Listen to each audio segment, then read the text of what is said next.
"Are you lost, old man?" The voice was sharp, laced with the kind of condescending arrogance that only comes from a man who has never been truly tested.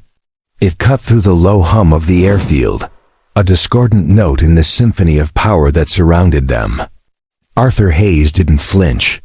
He just stood there, his back to the speaker, his gaze fixed on the machine parked on the hard stand, an H-64E Apache Guardian gleaming under the harsh Nevada sun. It was a predator at rest, all sharp angles and deadly potential. To most, it was a symbol of modern military might. To Arthur, it was an old friend he hadn't seen in a very long time. His worn canvas jacket, faded from 1,000 washings, and his simple work trousers marked him as what he was, a part of the landscape, a groundskeeper who trimmed the grass along the runways and kept the peripheral areas tidy. His hands, gnarled with age and mapped with the fine lines of 1,000 small repairs, rested loosely at his sides. "I asked you a question." The voice was closer now. Arthur turned slowly. He saw a man who was his opposite in every conceivable way. Colonel Davies was young, probably not yet 40, with a jaw carved from granite and eyes that held the cold, flat certainty of someone who believed rank was the ultimate measure of a man. His flight suit was crisp, the insignia of his rank polished to a mirror shine. He was flanked by younger pilots, all smirking, all taking their cue from their commanding officer. Arthur's eyes, clear and steady as a winter sky, met the colonel's. They held no fear, no anger, only a quiet, deep-seated patience that irritated the younger man even more. "No, Colonel," Arthur said, his voice a low rumble weathered by time. "I'm not lost." Colonel Davies's lip curled. "Right, you're just admiring the hardware, are you?" "This is a restricted area, Grandpa. This isn't a museum. This machine," he said, patting the composite armor of the Apache's fuselage, "is worth more than you'll make in 10 lifetimes of pulling weeds. So why don't you run along before you get your grease stains on it?" The younger pilots chuckled, a cruel, easy laughter. Arthur's gaze drifted from the colonel back to the helicopter. He saw the TADS-PNVS turret, the eyes of the beast. He saw the stub wings ready to be loaded with Hellfire missiles and rocket pods. But he saw more. Ghosts, faces of young men he'd flown with, suffocating dust of forgotten deserts, green tracers reaching for him in the dead of night. The smell of jet fuel and hydraulic fluid was a potent time machine. "She's a beautiful bird," Arthur whispered to himself. Davies heard it and mocked him. "Oh, she's beautiful, is she? What would you know about it? You think you're an expert? Flew a biplane back in the Stone Age?" More laughter. Arthur stayed silent, his stillness infuriating Davies. The colonel escalated, eager to humiliate him. "You love it so much? Fly it. Go on, take her for a spin." The pilots roared with laughter, expecting the old man to retreat in shame. Davies crossed his arms, confident he had won. But Arthur didn't back down. Something long dormant ignited in his eyes. He thought of a promise made to a dying friend in a blood-soaked cockpit, long ago. He straightened slightly and said, "All right, I will." Silence fell. Davies froze. The old man had called his bluff. He couldn't back down now. "You're serious?" he sputtered. Arthur replied, "You gave an order, Colonel."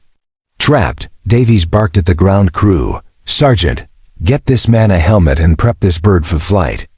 The sergeant hesitated, citing regulations, but Davies silenced him. As Arthur walked toward the Apache, every step was steady. The scent of JP-8 fuel, the whine of the APU, the heat off the fuselage, each sensation pulled him back into memory. He touched the metal skin, and suddenly he was in the Korangal Valley, Afghanistan, the Valley of Death. He was 28, calcined ghost, flying a Cobra under fire. Miller, his young co-pilot, called out targets. Arthur remembered the rockets launching, the explosion on the ridge, and then the terrible moment when a heavy round punched through the canopy, ending Miller's voice forever. He opened his eyes. The sergeant stood before him, offering a helmet. The name on the uniform read Miller, a coincidence that shook Arthur. He took the helmet. The ground crew strapped him in, thinking this was insanity, but as his hands touched the controls, something changed. His fingers moved with instinctive, perfect familiarity. Flip, click, toggle, touch, every motion precise. The pre-flight checklist that took most pilots 10 minutes was complete in less than 2. The ground crew chief stared through the canopy, jaw-dropping. He had never seen anyone, not even the most seasoned instructor, move with such fluid certainty. It wasn't just practiced. It was instinctual, like watching a master violinist pick up a Stradivarius after a long absence. Colonel Davies stood, back with his arms crossed, his anger now mixed with a growing sense of unease. This wasn't going as planned. The old man wasn't fumbling. He wasn't looking confused. He looked at home. Inside the cockpit, Arthur felt the twin-turbine engine spool up, the vibrations running through the frame and into his bones, a feeling he'd missed more than he could ever put into words. He gave a thumbs up to the ground crew, the sergeant, now looking thoroughly spooked, returning a hesitant signal. With a final check, Arthur gently eased the collective up. The massive rotor blades bit into the air, and the 7-ton war machine lifted off the ground with no wobble, no drift, no sign of an amateur's touch. The Apache rose 5 feet, hovered for a perfect motionless second, and then ascended vertically with a surge of power that pressed Arthur back into his seat. The assembled crowd on the tarmac stared, their mouths agape. They had expected a joke, a clumsy, dangerous failure. What they were witnessing was a masterclass. Once clear of the flight line, Arthur didn't just fly, he performed.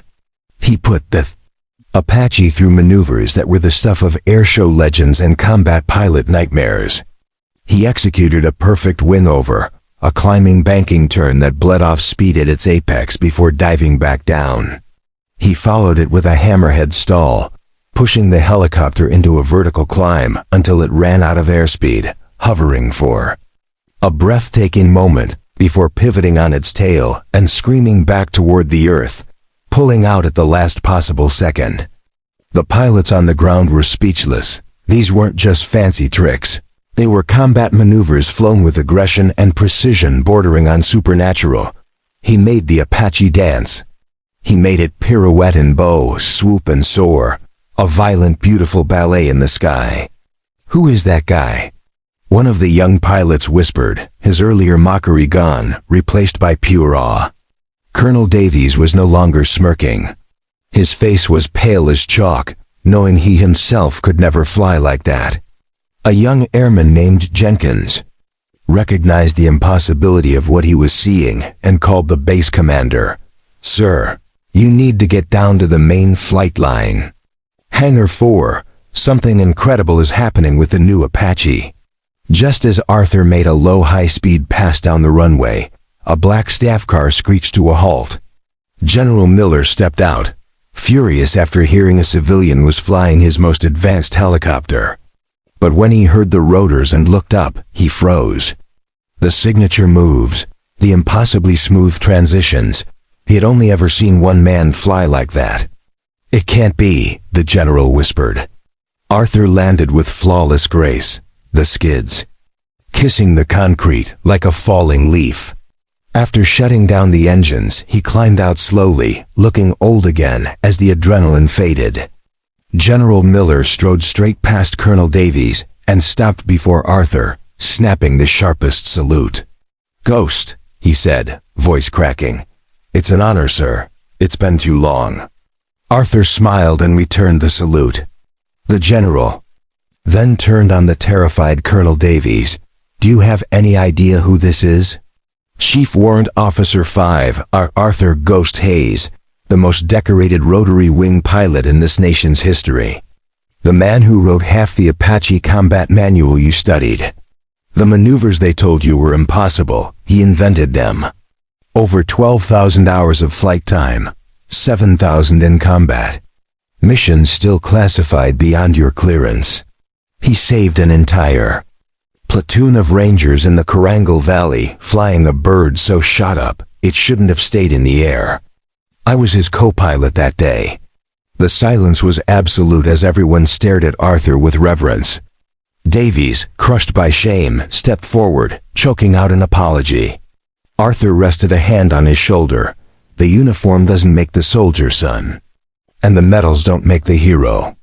It's what you do when no one is looking that defines you. It's the heart. Later that day, Davies submitted his resignation. The legend of the old groundskeeper who could make an Apache dance spread like wildfire. Arthur went back to his job, but everything changed. Pilots sought his quiet wisdom. Young airmen saluted him. He was no longer invisible. He was Ghost, a hero hidden in plain sight. The story became a reminder that true strength is quiet, true honor is carried in the soul, and that we judge too quickly by appearances. The next time you see someone you might dismiss, look closer. You may be standing beside a hero, a legend. If this story touched your heart, please like and subscribe for more tales that remind us of the hidden heroes who walk among us every single